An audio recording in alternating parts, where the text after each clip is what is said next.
എൻ്റെ ഒരു ചെറിയ ഒരു തോട്ടാണ് ഇത്. ഇവിടെ പുതിന മല്ലിയൊക്കെ നട്ടുണ്ടായിരുന്നു. പുതിന കാണാണ്ട മല്ലിയൊക്കെ കാട് തിന്നിട്ട് പോയി.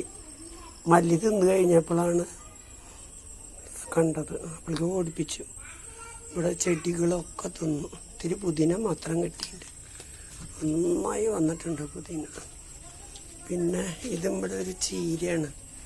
എന്തെന്ന് പറയുക, പാലക്ക് ചീര. ഫ്രീ ആയിരിക്കുമ്പോൾ ഓരോന്ന് കുഴിച്ചിട്ടണത്. ആട് പോത്തൊക്കെ തിന്നിട്ട് ബാക്കിയുള്ളതല്ലോ. പിന്നെ ഇവിടെ കുറച്ച് അങ്ങനെ വീടിൻ്റെ ജനലയുടെ അവിടെയും ഒരുത്തൊക്കെ കുറേശ്ശായിട്ട് കുഴിച്ചിട്ടുണ്ട്. നന്നായി വരും. അപ്പോഴേക്കും ആട് വന്നിട്ട് മതിൽ കെട്ടിയിട്ടില്ല. അടുത്ത മാസം മതിൽ കെട്ടണം. എന്നാലും അതൊക്കെ ഒന്ന് ശരിയാവുള്ളൂ.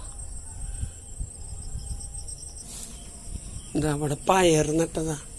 പയർ നട്ടിട്ട് 2 പ്രാവശ്യം പയറടക്കം ആട് തിന്നിട്ട് പോയി. അപ്പോൾ കുറച്ച് ഉറുമ്പ് പൊടിയിട്ട് വെച്ചിട്ടുണ്ട്. കുറേ പയറുണ്ടായതാ. ആട് തിന്നിട്ട് പോയി. മനുഷ്യന് തന്നെയുള്ള ഭാഗ്യമില്ല. ഇവിടെ കുറച്ച് അടുക്കളത്തോട്ടമുണ്ട്. പനിക്കൂർക്ക, അലോവേര, പിന്നെ കറിവേപ്പില, പാലക്ക്, കുറേ സ്ഥലത്ത് ഓരോന്ന് വെച്ചിട്ടുണ്ട്. പിന്നെ നമ്മുടെ മത്തങ്ങ പിന്നെയും കുറേ ഉണ്ടായിട്ടുണ്ട്. വേണ്ട, ഇത് മുമ്പ് പഴുത്ത് തുടങ്ങി. ഇത് മുറിക്കണം. പിന്നെ ഇവിടെ ഇവിടെ വേണ്ട ഒരു മത്തങ്ങ. ഇത് പഴുത്തിട്ടില്ല.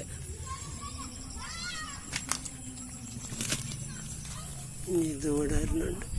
ഇനി അവിടെ കുറെ കാടുമാരി ചെടി വളർന്ന ഇവിടെയൊക്കെ ഉണ്ട് കുറെ. ഇവിടെയും പയർ നിറയെ വളഞ്ഞതായിരുന്നു. കുറെ ചെടികളുണ്ട്. ഇനി കാണിച്ചു തരാം.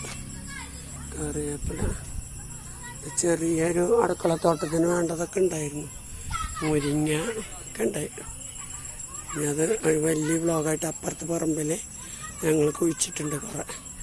അതൊക്കെ ഒരു ദിവസം കായുണ്ടായി തുടങ്ങി. കാണിക്കാട്ടാ.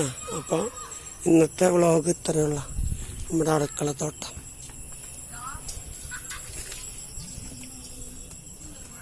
അപ്പോൾ ബൈ. എല്ലാവരും പ്രോത്സാഹിപ്പിക്കണം, സപ്പോർട്ട് ചെയ്ത്.